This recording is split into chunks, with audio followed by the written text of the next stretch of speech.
सरकार में आज पूरे देश में हमारे आम नबी मोहम्मद के ऊपर वहां की घटिया पुलिस, वहां के घटिया सरकार ने जो हमारे वहां के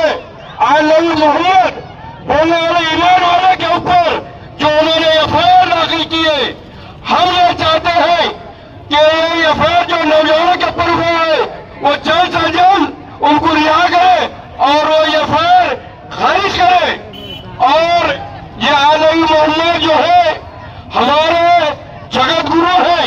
ये ऑल इंडिया के नहीं है और पूरे दुनिया के जगत गुरु है, ये पूरे